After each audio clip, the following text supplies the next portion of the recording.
आदाब दोस्तों। एक बहुत बड़ी समस्या आ गई है। असल में लोग हर चीज़ पे वीडियो मुझसे बनवाना चाहते हैं। अभी डीएम साहब और एमएलसी साहब किसी दिन किसी प्रोग्राम में थे, तो एमएलसी साहब डीएम साहब को ऐसे घूर रहे थे करके, तो किसी ने वो अखबार की कटिंग भेजी और बोला कि एमएलसी साहब से आपकी बहुत जमती है, उनसे ज़रा पूछो कि क्या बात है, क्यों घूर रहे थे डीएम साहब को।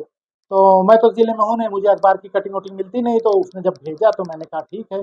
तो उस दिन का मैंने सभी अखबार नेट से खोल के देखा, तो कोई प्रोग्राम था उस दिन, कोई मंत्री वंत्री जी भी आए थे और जिला अध्यक्ष भी थे, सब थे। तो वो सही है कि वो एमएलसी साहब घूर रहे थे उनको। मेरा तो डायरेक्ट एमएलसी साहब से कोई टच है नहीं, तो मैंने एक दो लोग हैं उनके पहचान के, तो मैंने कहा यार ये फोटो देखे जरा एमएलसी साहब से पूछो कि क्या मैटर है, क्यों घूर रहे थे, कुछ गुस्सा हुई, कुछ कहा सुनी हो गई थी क्या? क्योंकि मुझे भी थोड़ा जिज्ञासा हुई जानने की कि वो फोटो देख के, आप ही लोग देखिए फोटो, सीधे लग रहा है ना घूर रहे हैं। तो मुझे भी जिज्ञासा हुई, तो मैंने भी जानने की कोशिश की, तो वो लड़का लेके गया उनसे मिलने कि दादा ये बतावा ये काहे डीएम साहब का आप घूरत रहा। तो वो बोले नहीं कुल अखबारवा तो ना देखे हो कहन काहे कहन हम दिखाई थे तो अपने यहाँ अखबार दिखाए, कहन कुछ देर पहले डीएमओ करिया चश्मा लगाए रहा, ओके बाद जब तो देखें एक चश्मा उज्जर हो गए।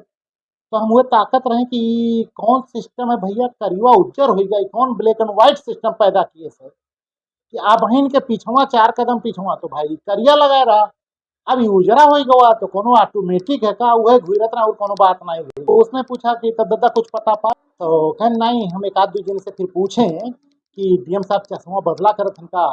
तो वहाँ के लोग बताएं कि एक ठू लड़का वहीं पीछे खड़ा रहा, तो बताएं कि ई लड़कवा डीएम साहब का अटैची सूटकेस लई के चलत है, डीएम साहब का रुमाल तौलिया चश्मा कपड़ा बदले उदले कुछ जूता मोजा और इतर उतर मारे उरे रहा था, तो तुरंत ओका आवाज देते उलाय के अटैची में से खोल के देते। तो चश्मो दो चार मेल का लगाए रहते न, और घड़ी उड़ी कुल वहीं रखी रहा थी, तो अपना मेकअप का सामान लेके चले थे। तो एमएलसी साहब ने उस लड़के को यही बताया पूरी डिटेल। तो वो उसने मुझे बताया कि भैया वीडियो बना दियो, जे जे कहा था घूरत रहन ऐसा नहीं घूरत नहीं रहन, बस वो चौंक गए रहन कि करिया चश्मा उज्जर कैसे होएगा। तो दोनों फोटो लगा देता हूँ अखबार की कटिंग, वो पूरे अखबार की लगा देता हूँ, कटिंग भी लगा देता हूँ, उसमें देखिए कि बस एक ही दिन का है, थोड़े पल का है, 5-10 मिनट का फर्क होगा। एक में काला चश्मा लगाए हैं, एक में ट्रांसपेरेंट चश्मा लगाए हैं पावर वाला। हालांकि दोनों फोटो दूर दूर से खींचाना, तो कोई कागज पत्थर तो लिखना नहीं था कि एक या पावर वाला लगाए एक या धूप वाला लगाए हैं। लेकिन हमारे डीएम साहब हैं ऐसे, मतलब सुनहरे टाइप के कि वो हरदम अपना अ, खुद फोटो देखते रहते हैं कि सब कुछ ठीक ठाक है कि नहीं, कोनो मोच का बाल हो तो सफेद तो नहीं होगा, कहूँ आरी कोना तो नहीं निकल हुआ है।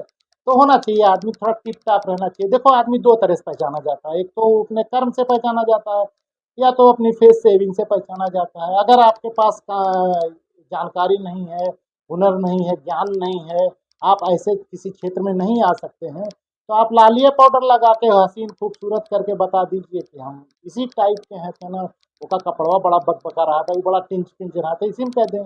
वरना अगर आप काबिल है लोग हैं, वो बहुत योग्य आदमी, बड़ा जानकार है, बोलत है तो असर करत है, तो आपको अगर लाइट में आना है तो दो में से एक चीज़ होनी चाहिए। तो हमारे डीएम साहब उसमें हैं, जो चमक दमक वाले में, फोटो फाटा खिंचाने वाले में, तो कोई बुरी बात नहीं, होना चाहिए आदमी को। बस यही है कि पद के अनुरूप नहीं है, डीएम के पद के अनुरूप नहीं है वो।